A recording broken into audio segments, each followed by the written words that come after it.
You know what? I don't think that strip malls get enough credit.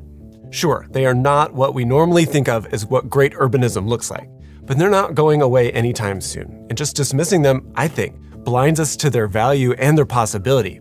Because tucked behind those parking lot areas and superficial flat facades hides something that's far more influential and surprisingly beneficial than you might expect. Strip malls are where local entrepreneurship can flourish. They can provide the tools for convenient and healthy living, and they might just be the key for resilient communities today.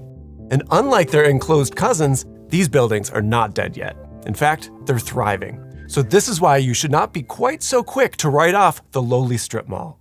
You might not be feeling it quite yet, but strip malls are quietly becoming one of the hottest real estate investments in the United States. And to be clear, I am not offering investment advice here, but whenever real estate fundamentals start shifting so drastically as they are with this, usually hints at some deeper cultural changes that are lurking beneath the surface. Case in point, Retail Opportunity Investments. They own 90 strip malls, and they were just snapped up by Blackstone for $4 billion last year. Meanwhile, $10 billion worth of U.S. open-air retail portfolios are projected to change hands just this year alone, after decades of falling values and grim retail metrics. So why the sudden gold rush? According to the pros, accelerating fundamentals are at play, which is basically code for them just saying they're making a lot of money again. Over 95% of strip mall space is actually now leased, and it's outperforming almost every other form of retail. And because new construction is so costly these days, especially in this weird post-pandemic retail era, existing strip malls are becoming hot properties. So there's an entirely new calculus at play here. Instead of letting their crusty 1970s complex just rot away, owners suddenly have real incentives to invest and upgrade. Partly because the community wants it, and partly because they see the dollar signs. There's sparked a wave of strip mall revivals in which property owners, they spruce things up or they add amenities, and shockingly, they might even be listening to what shoppers want. Which brings us to the real question, I think, here. Beyond just offering a quick place to commission a sandwich artist or a latte, what else are these things good for? Well, that's dependent on a few different factors, some of which we can see right here in Market Square, the place where many believe is the first strip mall ever.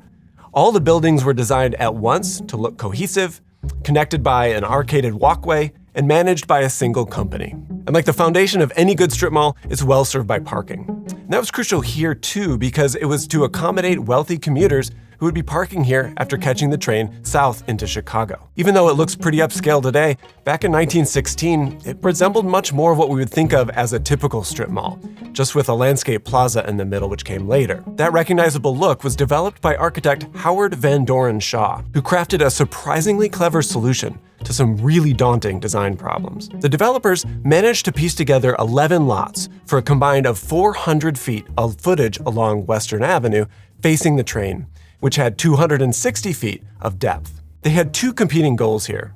First was to maximize the number of parking spaces, and then second, to give as many shops as possible direct visibility from Western Avenue, because that's the only way that pedestrians would ever be able to see and enter them. One easy fix might have been to just shove the parking lot out back, but Shaw tried something else here.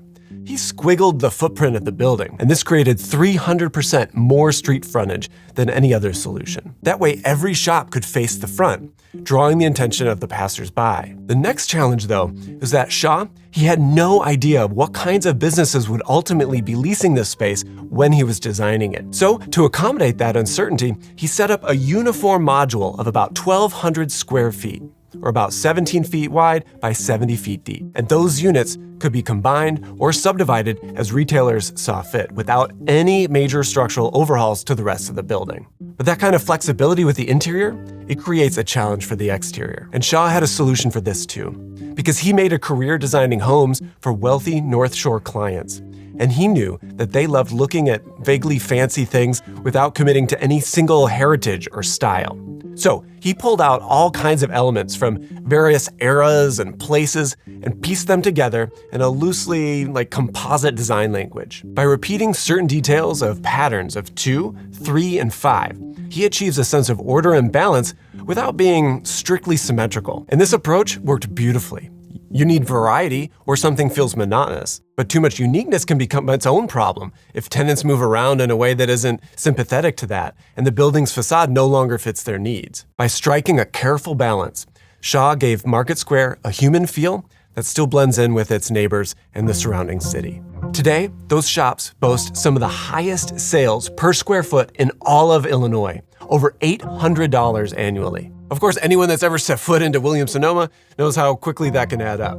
Market Square is undeniably an outlier here. The American Institute of Architects named Market Square one of the 200 best places in Illinois, but it's not entirely removed from the wider story of strip malls across the US. The core of ideas that Shaw pioneered, ample parking, flexible storefront layouts, and easy visibility, would soon inspire countless others across the country.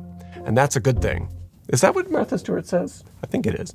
Now, that's a good thing. Because there are enough strip malls in the United States right now to create one mega strip mall that stretches the entire length of a road trip from New York to Los Angeles without ever breaking it. The world's worst road trip. Interestingly, it would be about 70 feet deep the entire way. That's the ideal depth, and it's the exact same depth as what Shaw created in the very first strip mall. But technically, according to the International Council of Shopping Centers, or ICSC, the ones we just used to plan the best road trip ever, it still only accounts for 12% of the kinds of developments that I would actually call strip malls. Because to them, and they should probably know, they're the experts, the term strip mall is reserved for developments that are under 30,000 square feet. Above that, you have things that are called neighborhood centers, which have supermarkets in them, and finally, community centers, which are almost twice the size of those. While an average strip mall might have 1 or 2 acres of parking to go with their building, a community center might have more like 40 acres of parking. I just love how their naming convention sort of tries to mask how detrimental people see these things to actually building neighborhoods and communities. Because, you know, the spread of strip malls is tied to the spread of the suburbs, blah, blah, blah, zoning, blah, blah, blah. You know the story. 50s, a lot of them built, 70s even more. Then the decline started in the 1990s, around the same time that indoor malls started to suffer. But strip malls, they didn't quite follow that same path. While I can barely think of an indoor mall these days that isn't a sad shell of despair, there's plenty of strip malls that are thriving all over the country. And that's due to their design.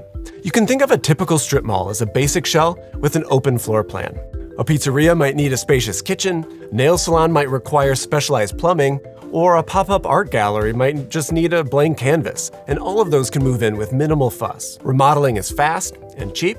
Since the framework and utilities, they're designed for quick reconfiguration. Beyond the interior, strip malls also offer a straightforward exterior template too, a long wall of glass fronts and signage that can be modified for any kind of branding. This simplicity, it helps preserve at least a hint of identity with these things, whether it's a GameStop or a nail salon. Then there's also those other, I don't know what I want to call it, like flourishes. Just like in Shaw's design, these might be seen as hilariously superficial attempts to create some sort of sense of uniqueness or diversity where there wouldn't be any otherwise. This adaptability has allowed strip malls to endure seismic shifts in how we shop. As e-commerce erodes big box profits, smaller service-based businesses like fitness studios and barbershops, drive-through lanes could be created in places like this, and patios can overtake some of the parking lots. The basic, flexible design can morph to serve local community needs, embedding it into the America's commercial DNA. The overarching, basic, but flexible design can morph so that it can serve local community needs. So here we are. Strip malls remain too profitable to be able to demolish. Yet they come with pretty obvious, serious downsides that we've all heard of. What's a poor developer to do?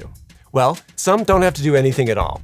After all, these places can be just cash cows the way they are, even in their 1970s form, by offering lower rent, flexible spaces that empower immigrant entrepreneurs and small businesses. In places like Houston, for instance, the city's sprawling strip malls are exactly where you'll be able to experience the city's diversity, with collages of businesses that you would never put together otherwise. Like in Rich Hill Plaza, the Spanish Revival concoction, it might have a wedding venue one month, or it might have a all-night buffet that took over, or a mosque next door to it. Every visit's like a surprise, like a box of chocolates. You'll never know what you'll get.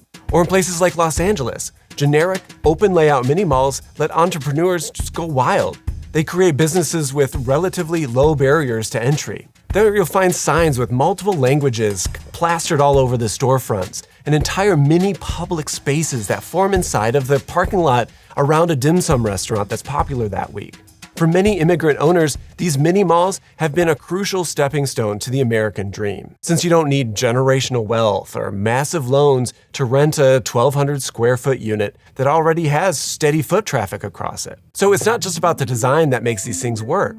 The ownership matters too. In Chicago, there's a community development organization that's buying up these things, and they can invite local entrepreneurs to invest in them as co-ops, and then they share in the profits, shaping the tenant mix.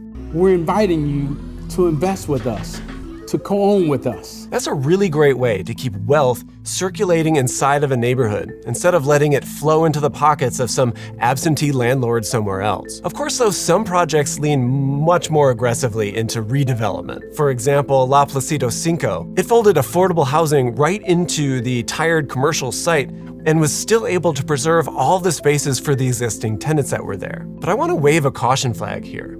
Because if you look at places like Mashpee Commons, it was once a drab strip mall, and then it's evolved into something that appears like a quaint New England town center. But if you dig deeper in places like this, it's still just a privately owned retail environment. And this leads to all sorts of issues for people who live there. Because the interests of this town, the government, and the insanely powerful developer, those interests rarely align. Real small towns grew organically, with local businesses owned by locals themselves, building an actual sense of community there. Simply slapping on some historical facade and calling it a lifestyle center doesn't magically create this deeper connection with the place. So let's check the snobbery around strip malls. Sure, a world where strip malls never took over our landscapes, maybe it would be more ideal, but they are here. And for a lot of people, they offer the very resources that older neighborhoods used to: accessible small businesses, variety, and space for first-time entrepreneurs. We can't pretend that these spaces don't exist just by conjuring some old-timey railroad town aesthetic to just cover them up. They do not look like what we expect good urbanism to look like. But maybe it's our job to figure out how to unlock their full potential.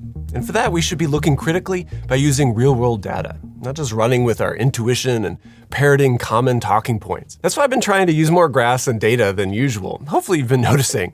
It's because I've been diving into data analysis and visualization recently as part of my daily brain brush-ups on Brilliant. When I have a moment, I'll sneak in some of those interactive lessons, but there are thousands of those to choose from in subjects like math and science, programming, or AI. That's how Brilliant simply helps you get smarter every day. It's designed to let you play with concepts and to build your critical thinking skills through active problem solving, not memorizing things. You become a better thinker by engaging content that's expertly crafted by an award-winning team from Stanford, MIT, Caltech, Microsoft, Google, and more. Where else do you get that kind of access? And their methods are proven to be 6 times more effective than just watching a lecture. And with the app, you can engage in learning anywhere, anytime, in just minutes a day. It's super easy to flip 5 minutes of mindless scrolling into its opposite, a step forward in your personal and professional growth. May I personally recommend that data science content? It uses real-world data sets from companies like Airbnb and Spotify and prompts you through parsing and visualizing it with algorithms and regression models. See, don't I sound smart already? Well, you can try everything that Brilliant has to offer for free for a full 30 days, and you'll be hooked too. Just visit brilliant.org/Stewart Hicks, scan the QR code on the screen, or you can click in the link in the description.